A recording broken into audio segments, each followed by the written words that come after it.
You're listening to the Archaeology Podcast Network. You have my sword. And you have my bow. And my trowel. Hi, you're listening to episode 66. It's not like we timed that or anything.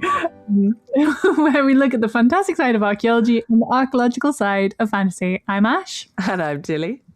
And today we're continuing our deep dive into the archaeology of Star Wars. Woohoo! There is spoilers ahead, obviously. But so, last episode we chatted about the galaxy and its landscapes, and now we turn our attention to the real treasure, the people, the cultures, and the artifacts, as we're material culture girlies, of Star Wars. After all, archaeology isn't just about great landscapes and monuments, right? Absolutely not. So it's also fascinating to see, of course, how humans, aliens, droids, Jedi, and Sith all leave their marks on the galaxy, from cities to weapons to the languages that they speak, I guess. Exactly. So let's explore the layers of society and material culture across the galaxy, and let's see what these living and dead artifacts tell us all about the history and complexity of the universe we just escaped from.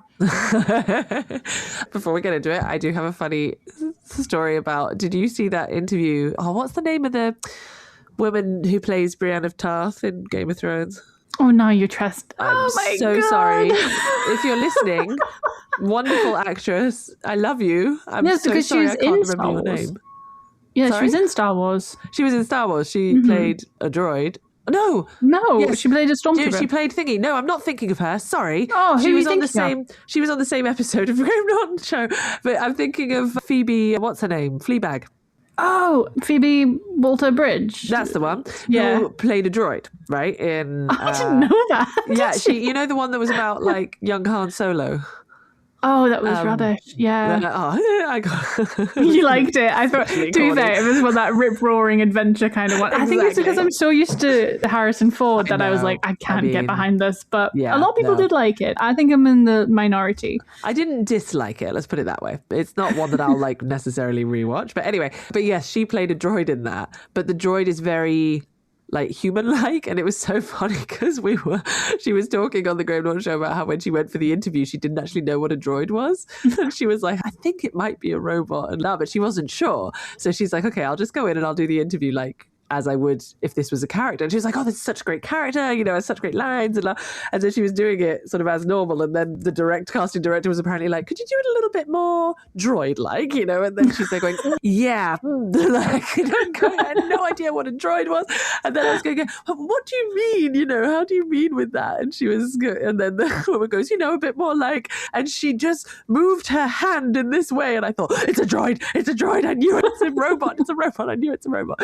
But yeah. But then it's kind of funny because that's one of the things with that character is that it's not very droid-like. It's actually a bit more human. And anyway. That's quite a big theme, actually, in the recent Star Wars, like to make them more sympathetic almost. Yeah. More humanoid. Yeah. Yeah. I'll put the link to the interview clip, by the way. It's on YouTube on the Graham Norton channel, but because it's quite funny. Anyway. But yeah, because you have indeed all the droids and then obviously humans and then all the alien species. Are Jedi humans? Like, no, they're not, right? Jedi. No, God, that's such a stupid question. My God, Matilda. Did we just do a whole episode on the Jedi? Live in hell. Are Jedi humans? What a stupid question. No, they're not. I apologise profusely to those listening in for my The Sith are also stupidity. not just humans. Oh my goodness. What a stupid question. Ashoka's like raging right now. I am raging. 4-year-old me is raging. Like, yeah, you're listening to the tapes and everything. You didn't even know the Jedi weren't just human. I watched them like religiously on a Saturday morning. Oh my God. What's Yoda? Oh, jeez. I'm waiting for the little teddy bear guys. Ewoks. Oh my God. Oh, I apologize profusely, everyone. What That's can I so say? funny. It's episode 66 has got me out of kilter. But As it should. But no, but to be fair to you, humans tend to be quite the dominant species, especially in the core worlds. Yeah. So like establishing the Republic and then later obviously the Empire. Yeah. So they create most of the major institutions. So you're not wrong. You're not right, but you're not wrong either. I mean, I'm pretty wrong, let's be honest. I like that you're trying to make me feel better about this, but don't worry. It's all good. I will sit in my code of shame. The code of shame. To be fair though, like the way that the humans are is very human because they arrive relatively late in galactic terms. Oh, sorry, relatively recently, should I say. So they kind of colonialize. Yeah, colonize. Yeah. I'm sorry, colonize. I've had 2 hours sleep. So they colonize the whole galaxy. Really, that's what it's all about. Yeah. But they do leave distinctive like architecture, military installations, urban centers, temples, things like that too. Mm-hmm. And it's interesting that you were talking about colonization, but then the Empire is also not just humans, right? Like they also have a lot of other species who are working for the Empire or like work for the Empire. But I'm trying to think about it, and I feel like, at least from what I can remember, the vast majority indeed of the Empire characters that I know of are human. Oh, human. Yeah. Which just goes to show. Well, apart from like Darth Maul and like, well, the Siths, I suppose, and like General Grievous and stuff. He's a droid. True. Yes. Yeah. So you've got some. Yeah, I think, and also I think it's budget. Right. Yes. It's easier to cast, especially in the 70s. It's easier to cast humans than it is. Yeah. I think this is the thing. A lot of the aliens, like not a lot of the alien stuff, obviously, but many of the aliens are added later in the remastered stuff. Like we talked about Jabba the Hutt and how Jabba the Hutt was originally a man. Just a man. I think it was, who was it again that played him? I can't remember. I can also just remember, have you ever seen the early clips because the guy who played Darth Vader, like's body was good, wasn't James Earl Jones, it was someone else. But so when he's talking, it's just like, I want them alive. Like it's sort of, he's got like, does he have like a Lancashire accent or something? I can't remember, but like it's just so funny. Like, but that's the thing. Star Wars used to be really camp, and that's what I miss about Star Wars. It was like the whole Christmas time stuff that they got rid of, and it was really low budget, fun action film, and then it's become, honestly, it's back when I was little. Back when I was a kid, back in my day, when I was down. When I had VHSs. If you listened to the last episode, you heard us talking about how old we are. But it is. It's amazing to think that, especially the droids, there's people inside the droids moving them around. You know. Quite fancy, right? C-3PO, yeah. This is why I love the old 70s, 80s, even 90s action movies, because people are actually doing the stunts and people are actually doing the special effects are actually built, and it's all of this. All the Ewoks are people, the Wookiees are people, you know, and it's makeup and special effects and and costumes and stuff. So there's some very cool stuff that you still. I mean, now obviously with CGI and everything, it's expanded so much. It has, but even then, even in the newer ones, and I'm thinking about it, I feel like still the majority of the characters within the Empire are human compared to even with all the extra additional CGI alien characters that are coming in, they're mainly the resistance and stuff. Yeah, absolutely. And you find, I think it's purposeful in many ways as well, because it's sort of a commentary on fascism, I believe. So, you've got the rebellion, and they kind of represent the multifaceted world that they live in and all the different people and species that are there, while the Empire is kind of order and then, everything else is standardization and making everyone the same and control. Making everyone like them. Yes, precisely. In their very Nazi-like uniforms. Exactly. That's very purposeful. Nod to the, So there's lots of different stuff going on there. And obviously you've got different, we've talked about before, varying levels of technology and culture across the whole galaxies. Yeah. So yeah, do you want to maybe describe what Jedis and Sith are? We've talked about Jedis, but we haven't talked about Sith very much. Well, Jedi's are just human, right? Like, so... All right, get out of the Empire right now, Tilly. I mean, as far as, so again, we haven't reiterated in this episode, but I assume if you're listening to this episode, you also listened to our last episode where we introduced this topic, and we point out that we are very enthusiastic fans of the Star Wars universe, but we are by no means like exceptionally knowledgeable people who know every part of the lore. No. So we are purely basing this on our own interpretations and on our own experiences of the Star Wars universe. So there we go. Caveat. Yes, major caveat here. This is our fun podcast. If you want to listen to a proper Star Wars, lore thing, I'm sure there's some amazing podcasts out there that focus exactly on that particular topic. There are, and I've listened to them, so I'll link them. There we go. Show notes. There you go. This is just a bit of fun. We're just trying to bring a bit of archaeology into the Star Wars universe. So that is our goal here, rather than doing like an in-depth overview of Star Wars as a culture. Take it with a pinch of dirt. Exactly. But yeah, so the Jedi then are the kind of... Now, I would say the Jedi are the light, right? They're the light side, because then if it's the dark side, then it's the Sith most of the time. And then you have Jedis who turn to the dark side, like, that one guy that we all know who did a boo-boo. What? Vader? Yes, exactly. Well done, Dash. 10 points to me. And it's sort of, very monk-like, like a almost sort of, and that's again building in with the kind of medieval theme that we talked about a little bit last episode, sort of guardians of peace. It's very kind of, what's that slightly pseudo-historical thing of the Knights Templar, right? Like it's very yes. So they have sort of secret, but they're not even secret because they have massive temples and academies and everything. And then they're training people, but then they go through lots of different sort of fluctuations of whether or not they're socially accepted.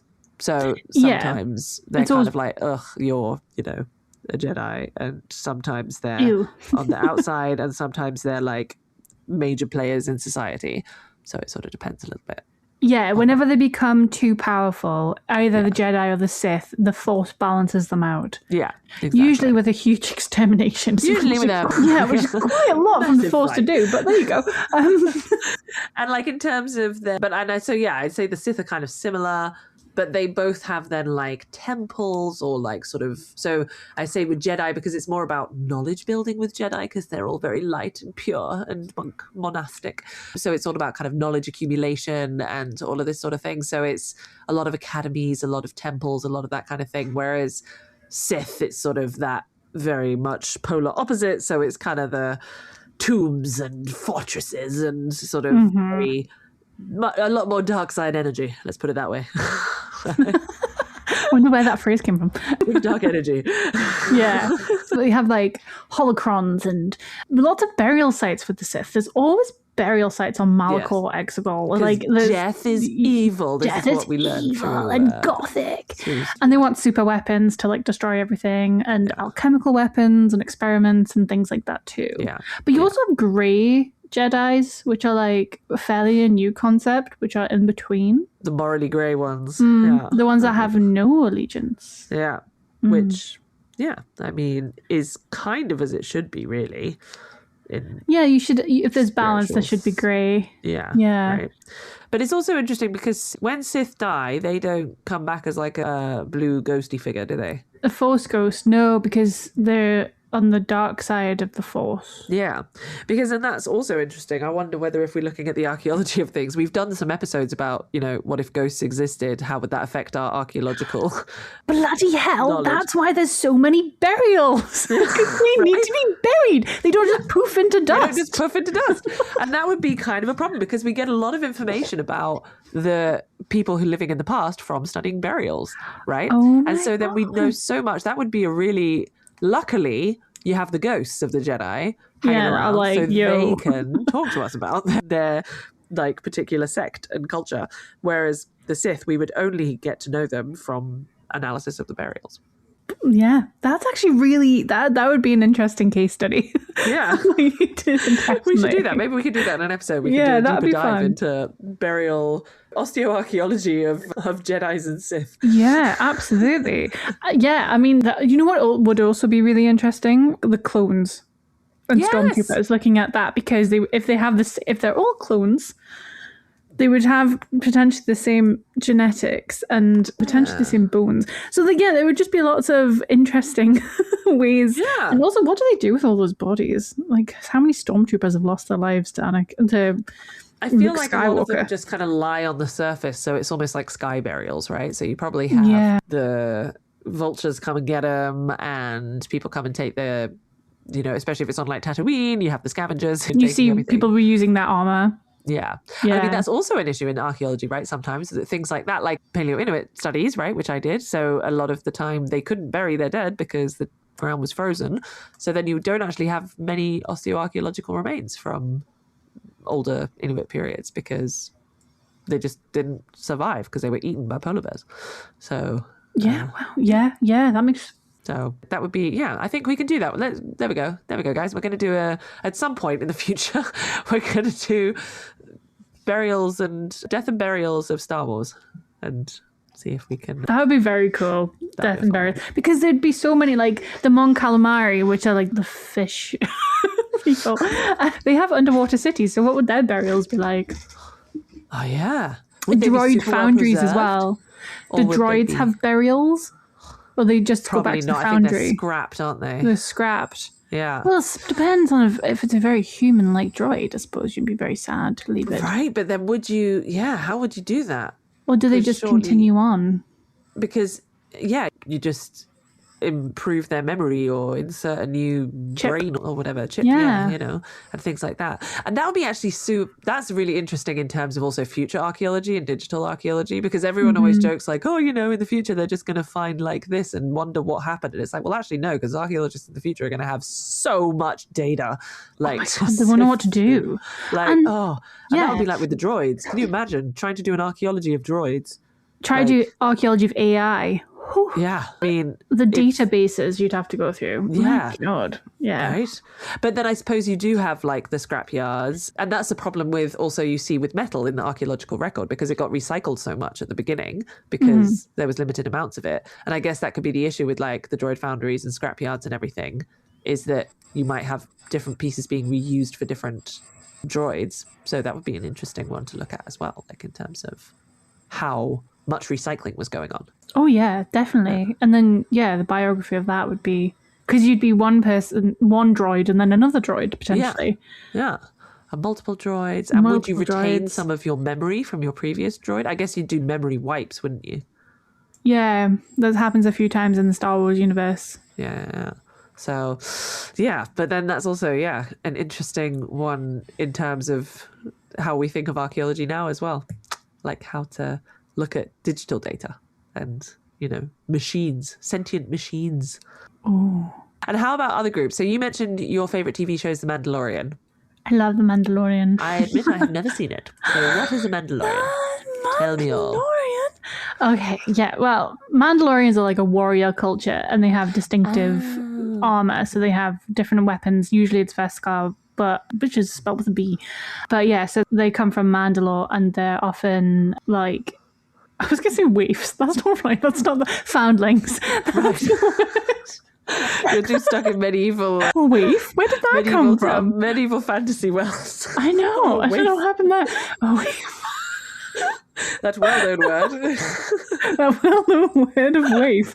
But no, so they're foundlings often, and they are adopted into some in the Mandalorian, the TV show. They're adopted into the culture. So like Grogu, who is the tiny little baby known as Baby Yoda, he is a foundling and is adopted by a Mandalorian, and so they get trained. But there's a decline in their culture as well on Mandalore, like the terrible catastrophes and murders and things go on. So so the Mandalorians are very interesting as a culture. It's very gladiatorial in many ways as well. So there's some cool stuff going on there. Then you also have smugglers and pirates, but you have like spice runners. Spice is kind of like drug. Right. Yeah. Yes, I remember that. Yeah. Yeah. So Poe from the Yes. trilogy, the last trilogy, was a spice runner. Yes, I remember now. You've got, obviously, we've talked about Ewoks again, but you have moisture farmers in Tatooine, and you have Tusken Raiders. They're just actually displaced by colonization. So yeah, and I mean, you've got so many there'd be such. I mean, God, the archaeological stratigraphy of like this whole galaxy would just being absolutely incredible. Mad. Yeah. Yeah. And also like the languages and the scripts. Like we did a few different episodes previously about different scripts from like Elvish and Dwarfish and stuff. But, you know, the ancient languages for Star Wars have like, you have Old High Galactic, and then you have like Sith runes as well, which is totally forbidden knowledge and no one should say them, and if they do, oh my god. And then you've got like the ancient Jedi texts, which are hard to come by, and then you've got like Huttese and Cherokee, which is Wookiee, and Binary, which is droid language, and you've even got Basic, which is the Galactic standard, which is very similar to English. That's what they all, you know, talking as well. So, and then you've got inscriptions and artifacts as inscriptions and libraries and dangerous artifacts and holocron recordings and ancient star maps, like so much stuff. Yeah. Sorry, before we continue, I keep getting this very strange feeling like someone's reaching out through the Force. Oh yeah, that's just probably a Force ghost. I mean, they do that sometimes. Oh, okay. I'm just going to meditate on that for a moment because it's really distracting. Okay, much clearer now, thanks. Good. Okay, so we can go into our next topic, which is material culture of the galaxy. Material culture! Yeah. Dude, I should make a button that we can press, like a buzzer for material culture. Yes, oh my gosh, yeah, that'd be fun. We'd have to... Material culture. Yeah, I see it. I can hear it. I mean, we already kind of mentioned it very briefly, but I mean, basically the fact that there's so much stuff happening in the galaxy, obviously we're not going to be able to cover everything. So I suppose we can just talk about the main players, shall we say, like the main points that we know. So we've already talked about like the Jedi and their lightsabers. I feel like that's kind of the most quintessential Star Wars material culture. Oh, absolutely, yeah. Well, the lightsabers, which are made of kyber crystal cores, so you have to go and do a whole thing for that. That's cool material culture. That happened in one of the books as well, I remember now. Yeah. They had to go and make their lightsaber. Yeah. I remember when Rey from Jakku, when like Rey's lightsaber turned yellow, I was like, did it turn yellow? I must admit, I've only seen the last trilogy once, and I need to rewatch it actually. There was like a whole thing in like fandom and especially fanfic of like what color lightsaber she would have, and obviously she has Luke's lightsaber, which is blue. Yeah. But then her own, what would it be? And stuff, and yellow. I believe anyway. Correct me if I'm wrong, and I'm certain someone will. Sure they will. Yeah. I'm sure we'll get comments on this one. Yeah. But the lightsaber to Jedis is like really significant. That is, as you said, the biggest thing you can think about with Jedis, apart from their robes, the kind of brown robe. It's the technological spiritual hybrid object that requires the Force or Force sensitivity to construct. So if you don't have that, you cannot construct this object. But then what are Sith lightsabers?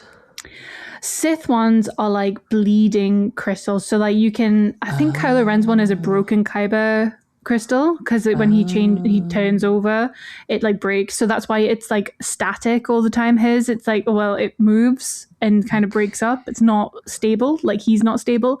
So your lightsaber reflects the person. So the colors reflect the person, the way that it's made, and how you kind of make it. But they often do it through like I don't know, the strange ones with the Sith, because they're kind of synthetic, like they're not, which implies that they're not entirely, connected to the Force in a way, but they are connected to the Force. So I don't know why they've decided to do it that way. But I mean, I guess there has to be balance to the Force and everything. So it's sort of that. Yeah, it depends on what your perspective of balance is, I suppose, as well. Yeah. But yeah, the Sith have that connection. I think it's more prevalent in those that, like Vader and like Darth Vader, should I say? His full name. I don't know him by personal. Vader. You know, Darth personally. And like Kylo Ren and General Grievous and, well, loads of the Sith, I suppose. Yeah. Is General Grievous a Sith? Yes. I'm going to be honest with you. I'm not sure who General Grievous is. You do. I do. You I probably do. I'm just terrible with names. Oh my god, you have to. Right now. Oh, we've been talking for so long. Yeah, he's got loads of. He's got green lightsabers, and because he's not meant to be. There we go. Good. It comes up in my fingertip. Oh, that one. Right. Yeah. He's a with the, Jedi like, hunter. multiple, with the 4. Yeah, but is he Sith? Someone's screaming at me right now. It says Kalish Male War. I'm looking at Wikipedia. According to Wikipedia, he is a Kalish Male warlord who served within the military forces of the Confederacy Independent Systems. Okay, so he's not a Sith apparently. He's just a fearsome warrior. Yeah, but Count Dooku, who becomes he's Dooku's. He's this guide. I'm like speed reading this. People listening, there we go. You're welcome for this fascinating podcast episode where Tilly speed reads a Wikipedia episode about General Grievous because I have no idea who this person is. So no, apparently Dooku trained Kalish in the arts of lightsaber combat, and he was a warrior in the Confederacy, but it doesn't look like he ever actually became a Sith. Yeah, Dooku he just was becomes hunting and killing a Sith Jedi Knights. because Dooku becomes Darth Tyrannus. Am I correct? Tyrannus? Yeah, I'm sure it's Tyrannus. Hang on, Like- let me find General Dooku on Wikipedia. Oh, Dooku's not here. Where's Dooku? He was Darth Yeah. Tyrannus. Darth Yeah. Tyrannus. Tyrannus. Yes. Say I can't speak. There you go. The Sith Lords Darth Sidious and Darth Tyrannus. Darth Sidious. Yeah. Yeah. They recognized potential. So You have potential, you Christopher have Lee. potential for killing lots of people. Come join us. Come play with us. So, but yeah, and so they're looking at going back to lightsabers then. So, going back to lightsabers would then give quite an insight into the individuality of the person as well, right? From an archaeological perspective. It would definitely. Yeah, it would. Yeah. What would your lightsaber be? I don't know. I'd like a yellow one, I think. I would like a yellow one. What would the hilt look like the handle, the I'd go classic. I'd have to go the fantasy nerd in me wants more like a sword hilt, but I think I'd have to go classic. I was thinking like elvish blade hilt. Oh yeah, that would be nice. Right? Yeah. I think I'd have to go Luke traditional. Yeah, good old fashioned. Mm-hmm. Yeah. But I wouldn't mind a double-sided one. That looks cool. Oh gosh, no! I would get really nervous with a double-sided one because I'd definitely cut off a lip, and then we'd cut my leg off or something. Oh shit! I forgot I upgraded it. I'm so sorry. I didn't realize you were standing behind me. Sorry. I'd love to see you in Star Wars as a Jedi. That'd be hilarious. I'm totally sorry. I've just cut off your leg. Oh gosh, I do apologise. Should we have some tea? Yes, fine. Pop a plaster on it. It'll get better soon. If you were like Yoda, you'd just chill in that swamp, and then Luke would come and you'd be like, "Let's have a cup of tea and stay for a while. Don't worry, just chill, just relax. It's fine. The galaxy can wait. The galaxy's not going anywhere." We'll deal with it later. Oh my gosh. It'll get sorted, I promise. Oh my goodness. Everything But together with a good just to move on as well, we can also probably have blasters if we're not force sensitive. That tends to be the weapon that other military technology that people tend to go to. So you find blasters. Han Solo has a blaster. And who reached for it first? That is the my question, God, which we're not going to get into because that's No, we're not going to get into that. But then you've got the armors, like we've talked about before, and the Mandalorians. Yeah, they're very distinctive. You would know. Stormtrooper. I wonder if stormtroopers do little adjustments in their armor that you don't see from the outside because it has to be standardized, but internally. Like a rebel. They wouldn't be because they're all kind of brainwashed apart from Finn later on, I suppose. Yeah. You get some of them running away. True. Yeah. Mm-hmm. But they do have different types of stormtroopers. Yes, true. Mm-hmm. Yeah. With different colours. There's like one of the black stormtrooper outfits, and then they've got them. You'll see them in different films. They'll have different ones for different areas. And you've got the ones with the speeders, which they have speeders now. Every time I rode my bike when I was a child, I was on a speeder. Oh, that was what it was. That was my bike riding thing. I loved it. I loved that like whole scene where Leia's just taken down the speeder and in the forest. Leia is underappreciated, I feel, in the films. Leia's like personally. the best. Like, yeah, she's the best. Yes. She really is. Anyway. Yeah. But then in civilian life, again, it's more market stalls, cantinas, you know, and they're all homes built into various environments and things like that you find. I used to love like the cave like settlements and stuff. I thought that they were so cool. They were always my favorite I like ones. the underground cities and things. Which they would preserve quite well. They like you'd be able very to find them well. The tree houses and stuff, I don't think would, and the ice caves. No, ice. Well, if it's a very like Hoth, that's always ice, then that's it probably true. would and be then fine. It would just stay as is. And I mean, ice preserves beautifully. So even if the actual cave would collapse, everything that's in it would stay beautifully preserved, which would be kind of incredible. You can imagine the artwork or something on the walls, couldn't you? Yeah. Kind of ephemeral art. Be really That'd be cool. Yeah. So yeah, I feel like that would almost be easier to identify sort of civilian life in a lot of these different places because, you just have all of these different environment because they use their environment so well, like all of the different worlds and all of the different planets. It's very dependent on environment as to what the sort of settlement structure looks like and everything, right? Yeah, so definitely. And you could really, because of that, it sort of would fit well with the environment, so it would probably preserve fairly well in the environment as well, because that's the whole point, it's supposed to. So, yeah, that would be quite interesting. That is interesting because I feel like in the material culture, to look at the distinctive material cultures, it's actually, there's two ways you can do it in Star Wars. You can look at the distinctive groupings, so like in the eras. So if you have like, you know, your Republic era, which is like the 25,000 years one. 25,000 years, which that still blows my mind. We're on galactic scale, Tilly. Yeah. Open your mind. But yeah, so you've got like, you know, your Senate buildings, Jedi temples, infrastructure, like, you know, the more democratic stuff that you need to have a democratic society. But then you've got your Clone Wars era, which is like 3 years, but it's really intense and it changes the way that things progress quite quickly. Kind of like the Roman Empire, right? Like that was a relatively short time, actually, looking in the grand scheme of I think the world. it's almost like wars as well. If you think about how wars disable and move people and displace people, and then you've got that kind of rapid growth of militarization, and so you have all these different facilities and people and things popping up, warships and fortifications, and and it goes from something that's quite peaceful into something that's like this war machine. And you get all that industrial stuff coming up. But then you also get your imperial era. I'm not even gonna even more industrialization, like very brutalist. Much. It becomes really brutalist, and you see the change in the Republic, where the Republic's kind of open, quite airy spaces, lofty spaces, large, grand, and then you get into this kind of brutalist architecture where you want to cry.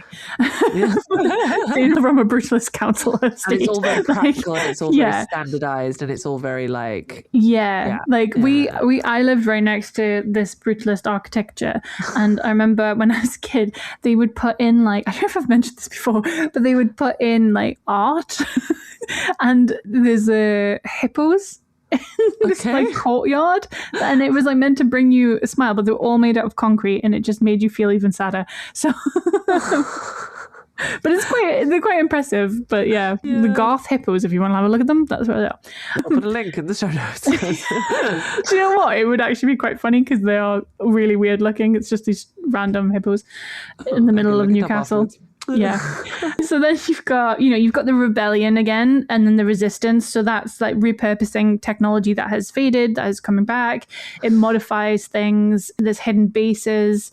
You've got bases a lot of built into recycling kind of thing. into existing structures, and we see that a lot in archaeology anyway. People repurposing stuff. Yeah. So Also that would be between really like different time quite easy. periods. So you have like the people reusing like Neolithic sites in the Iron Age and stuff, which is like thousands of years past. So yeah. It would Yeah, absolutely. And you almost see, like, with the change of the time period, you see the architecture going more extreme. Yeah. So you kind of get it more weaponized and neo-imperial, and then it kind of has a resurgence again. So it's that constant battle between light and dark, which you see a lot of the times. And well, you could say it's the left and the right fighting against each other. So I'm not going to get political. But then what I thought was really interesting is actually you can see the planets as cultural landscapes and material culture in themselves. True. Which would definitely be, I think, an interesting deep dive that we could do at some point, is to look at all the different things. I was just thinking, actually, sorry, I don't mean to override that, because I think that is a really interesting point, but we were just talking about the Empire and the sort of brutalist structure and everything. And I mean, wasn't the whole thing that they destroyed quite a lot of it as well? The Empire? Yeah, right? They destroy a lot of... The Empire destroys, or the New Republic? Yeah, the Jedi, like, basically pretending it doesn't exist, right? And pretending it's like a sort of not real thing. It's that kind of, again, that erasure, I think, happens a lot in Star Wars of the previous, regime. Yeah. It seems to be that they try to move forward by erasing whatever was there before. But then the planets themselves, there's different planets for different regimes. That's the thing. So like the planets become more prominent. Like you still have the core ones, and you have the outer rim and the all that kind of stuff, but the core ones change slightly. And like the ones that are the Sith planets, like not Mandalore.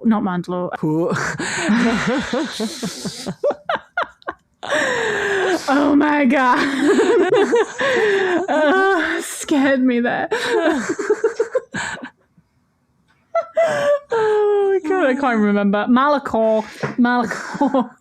Like Malachor, that becomes more prominent. And then you have, like, Coruscant is always sort of there. It's like the one capitalist thing that keeps going, that capitalist chain that keeps chugging along. Of course, you gotta have something familiar. Yeah, but you have like Tython and Moraband, which is the Sith one. So there's all these particular planets that become more important in different eras.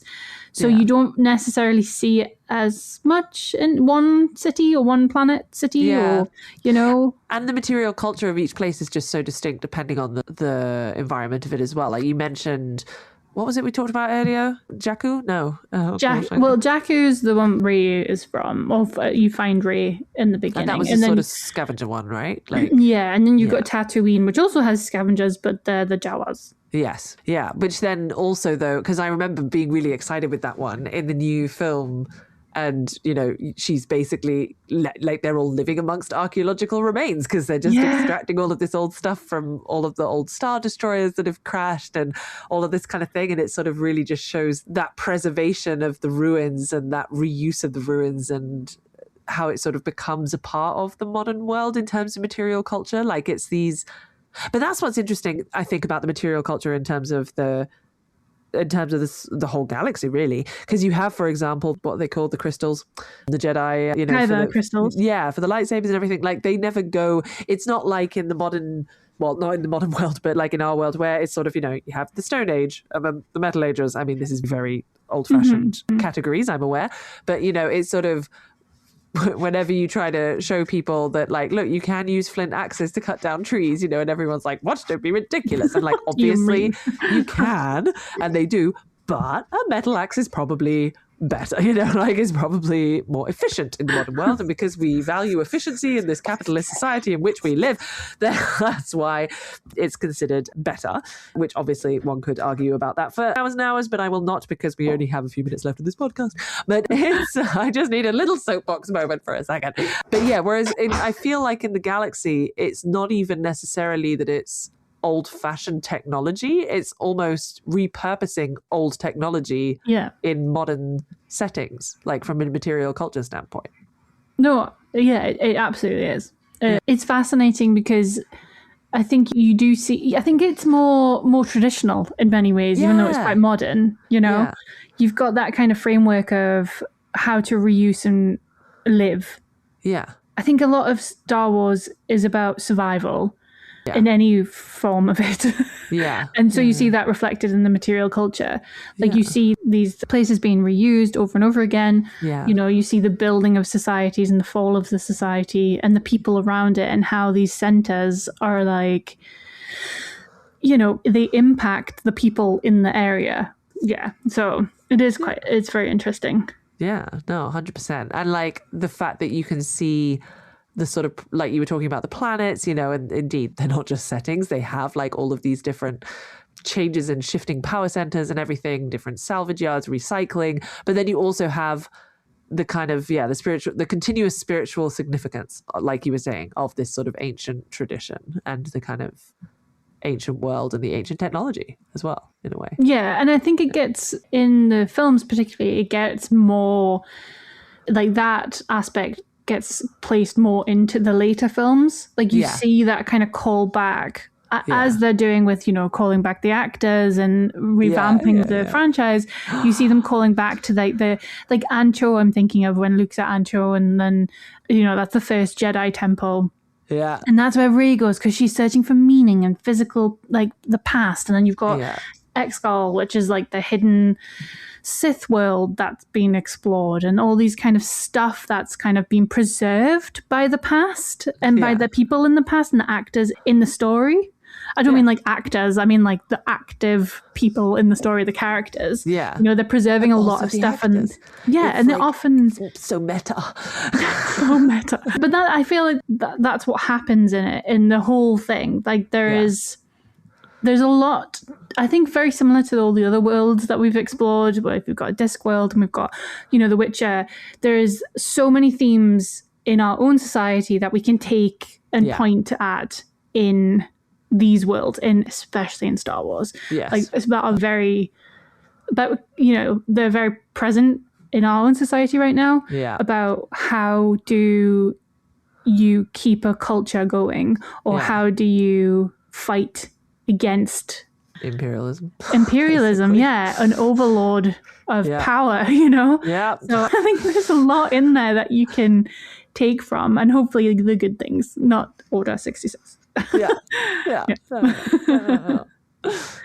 Well, I think our preliminary archaeological survey of the galaxy far away is complete.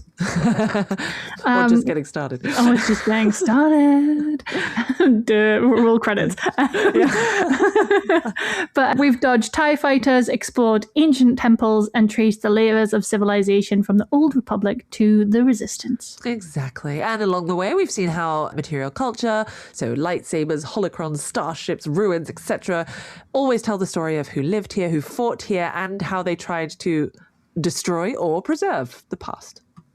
Yeah, exactly. And one thing I think that really strikes me is how Star Wars treats the past, like I said, as a physical, tangible thing. Yeah, exactly. The Force itself preserves memories. Droids carry living history. Yeah. Ancient artifacts have power still. Yeah. They're not just in the background. Archaeology is pretty much in the plot. It's building it. True. Yeah. And the whole, like what you said a little bit about, I think it was last episode, then that sort of used future aesthetic. You know, it means that we're always seeing the kind of like the layers. So there's like rust over paint, over older rust, and then other bits coming off, and it's revealing all these things, and it's sort of, it shows its age. So it's like, that's what makes it real, because even though you have space wizards and laser swords, it's built on an actual foundation. I mean, it's basically an archaeology film. Yeah, it is. You know, it is. Well, they should really just have an archaeology Star Wars spin-off. I'm sure Disney would be interested in that one. There we go. We'll do that. Time Team. Indiana Jones is Luke Star. Harrison Ford can finally combine all his franchises. Oh my god! Yeah. You get some Blade Runner in there as well. It'll be perfect. Yeah. Let us know if you think there's an Indiana Jones in Star Wars. Yeah. Well, that's about it for this episode of Am I Trial. We hope you've enjoyed this expedition. As always, please do like, subscribe, or follow us wherever you get your podcasts, because it really helps to support the show and the Archaeology Podcast Network too. If you're interested in hearing more archaeology content, check out the other shows on the Archaeology Podcast Network. You'll find, as always, all the contact info, plus links and further reading on today's discussion in the show notes. And may the Force be with you. And also with you. Oh, wait, wrong franchise.